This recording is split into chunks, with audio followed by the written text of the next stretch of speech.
Bapak Ibu, coba kita lihat negara-negara yang ditunjukkan oleh sudut ini. Yaman, Syam, Palestina, Suriah, dan Irak. Bagaimana kondisi negara mereka hari ini?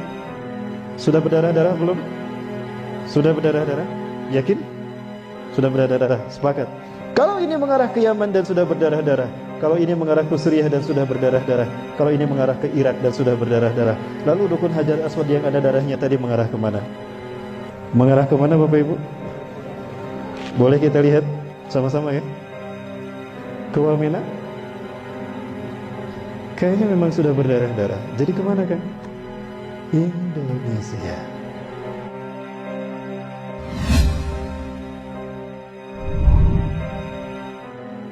Ada seorang jamaah yang bertanya pada saya, Ustaz, bagaimana pendapat Ustaz? Saya mendengar guru kita, Uzma, menyebutkan kalau beliau khawatir Dukhon terjadi tahun depan. Dukhon adalah tanda kedua dari 10 tanda besar kiamat, di mana awan akan menutup bumi selama 40 hari 40 malam, siang tidak, malam pun tidak. Saudara-saudara kita di Pekanbaru cuma mereka yang mengalami, nanti kita semua mengalami.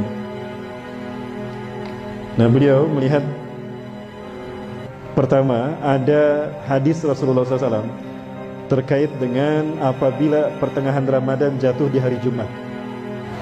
Kalau kita lihat tahun Hijriah ini yang sekarang 1441 Hijriah, ini kalender Ramadan 1441 Hijriah. Tanggal 1 Ramadan jatuh pada hari Jumat, yaitu tanggal 24 April. Dan tanggal 15 Ramadan jatuh pada 8 Mei, itu juga hari Jumat. Nah ini ada memang hadisnya dari riwayat Imam Syekh Nu'aim bin Hamad, namun orang-orang memandang hadisnya lemah. Ya, kita dengar seperti apa hadisnya Bapak Ibu. Assalamualaikum warahmatullahi wabarakatuh. Ramadan di tahun ini kita akan mendapati tanggal 15 Ramadan jatuh pada malam Jumat. Mari kita renungkan hadis berikut ini. Rasulullah Shallallahu Alaihi Wasallam bersabda, apabila telah terdengar suara yang dahsyat di bulan Ramadan, maka akan terjadi huru-hara di bulan Syawal. Semua suku akan saling berselisih di bulan Dzulqa'dah, dan akan terjadi pertumpahan darah di bulan Dzulhijjah dan bulan Muharram, dan manusia akan banyak yang terbunuh. Nabi menyebutkan hal tersebut sebanyak 3 kali. Para sahabat pun bertanya, suara keras apakah itu wahai Rasulullah? Beliau menjawab, suara keras yang terjadi di pertengahan bulan Ramadan pada malam Jumat. Suara dahsyat itu mengagetkan orang-orang yang sedang tertidur, menjadikan orang-orang yang berdiri terjatuh. Para wanita-wanita terhempas keluar dari kamarnya. Pada malam Jumat di tahun tersebut banyak terjadi gempa bumi.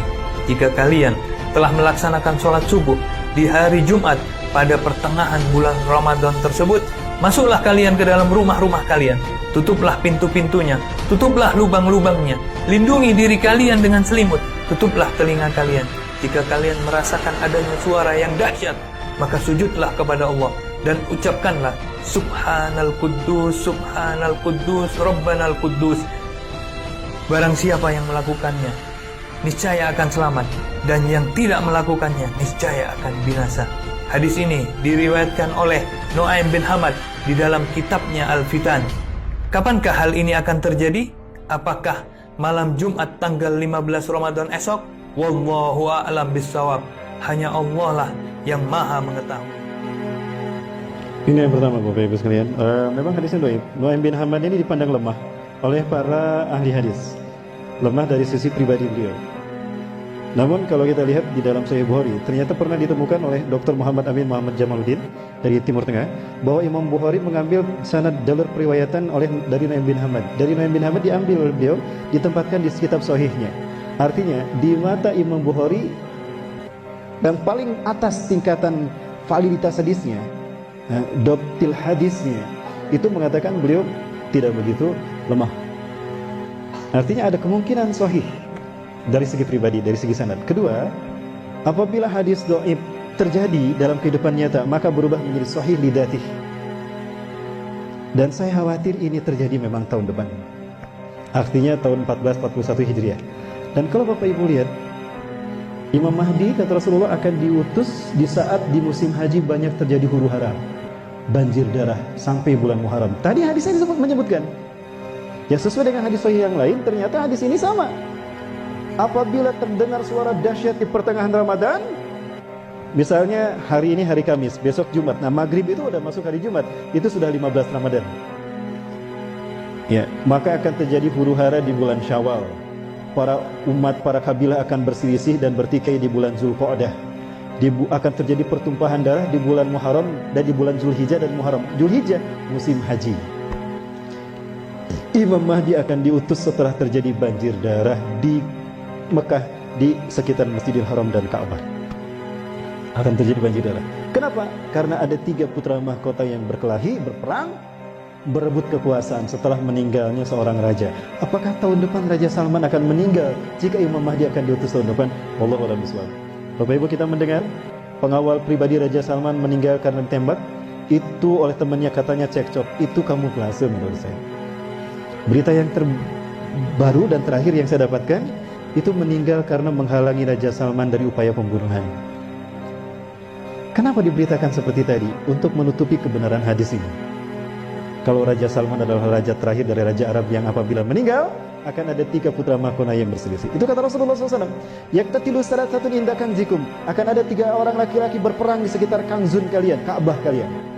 Artinya Ka'bah nanti akan berdarah-darah, Masjidil Haram akan berdarah-darah. Kulum ibnu khalifatin, 3-3-nya putra mahkota, anak raja.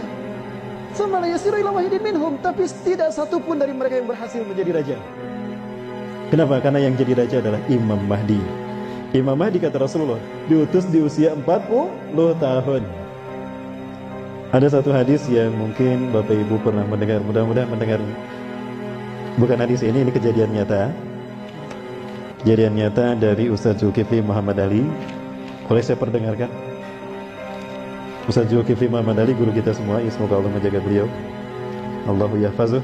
Beliau pernah menyampaikan kepada kita apa yang beliau alami. 2015 Ustaz Zulkifli Muhammad Ali menyampaikan kepada kita kalau beliau mendapatkan WA dari seseorang di Madinah.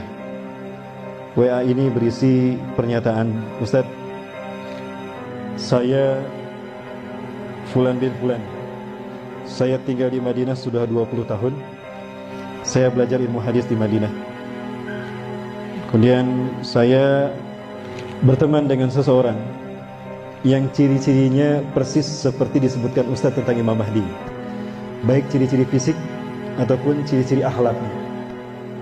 Semuanya Ustaz ada pada orang ini.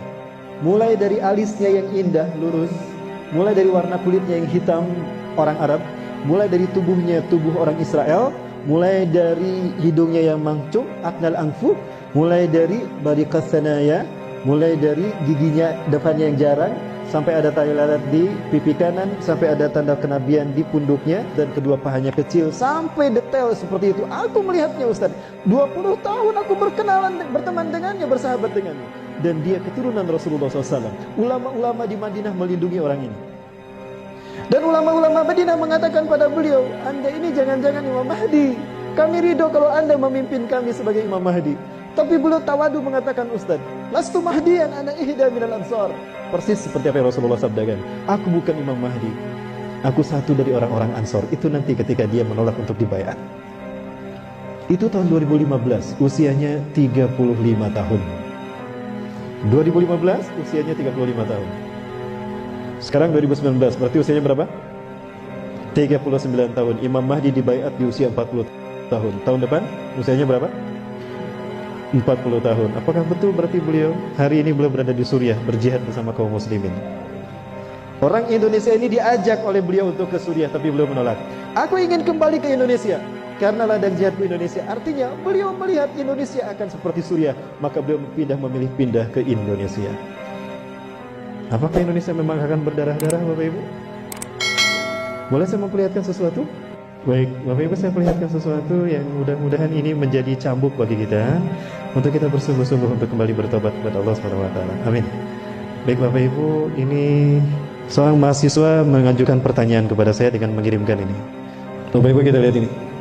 Ini ada darah berceceran, dan ini di Ka'bah, samping Ka'bah. Ini rukun Hajar Aswad, betul? Ustaz, kira-kira ini isyarat apa Ustaz? Rasulullah SAW tadi menyebutkan, ciri Imam Mahdi diutus apabila terjadi pertikaian sehingga darah tercecer di mata tempat kita tawaf di sekeliling Ka'bah. Setahu kita, Ka'bah ini berbentuk bujur sangkar, betul? Ini disebut rukun Hajar Aswad karena di sini terdapat Hajar Aswad. Rukun itu artinya tiang atau sudut. Disebut rukun Hajar Aswad karena ada Hajar Aswad di sini. Ini disebut rukun Yamani. Disebut rukun Yamani karena sudutnya mengarah ke Yaman. Yang ini disebut rukun Syami karena mengarah ke Syam, ke Palestina, ke Suriah. Yang ini rukun Iraqi karena mengarah ke Irak. Bapak Ibu, coba kita lihat negara-negara yang ditunjukkan oleh sudut ini. Yaman, Syam, Palestina, Suriah, dan Irak. Bagaimana kondisi negara mereka hari ini? Sudah berdarah-darah belum? Sudah berdarah-darah? Yakin? Sudah berdarah-darah? Sepakat? Kalau ini mengarah ke Yaman dan sudah berdarah-darah, kalau ini mengarah ke Suriah dan sudah berdarah-darah, kalau ini mengarah ke Irak dan sudah berdarah-darah, lalu rukun Hajar Aswad yang ada darahnya tadi mengarah kemana? Mengarah kemana Bapak Ibu? Boleh kita lihat sama-sama ya? Ke Wamena? Kayaknya memang sudah berdarah-darah. Jadi kemana kan? Indonesia. Indonesia. Bapak Ibu, tidak terbayang negara kita akan menjadi tempat terjadinya perang dunia ketiga. Lupakah kita kalau Rasulullah pernah bersabda, la ta'tina sa'atu hatta tuqatilu qauman sigaral a'yun juluduhum ahmar zumfalunum wa wujuhum kal majanil mutraqah. Kiamat tidak akan menimpa kita, melainkan kalian akan berperang sehingga kalian berperang dengan satu bangsa. Sipit mata mereka, merah kulit mereka, pesek hidung mereka, dan lebar wajah mereka. Bangsa mana Bapak Ibu? Bangsa mana? Sudah datang belum ke negara kita? Berarti memang kita akan berdarah-darah. Rasulullah mengatakan tidak akan terjadi kiamat sehingga kalian berperang. Artinya memang kita harus berperang dengan mereka. Dan nampaknya itu yang akan terjadi. Bapak Ibu yang dirahmati Allah, jangan terlena hati-hati dengan kesibukan dunia sehingga kita lupa pada fakta yang disebutkan Rasulullah SAW. Ini nubuah. Rasulullah tidak pernah berdusta. Pernah Rasulullah berdusta? Artinya apa yang dikatakannya terjadi atas izin Allah. Wa ma yantiqu anil hawa in huwa illa wahyun yuha.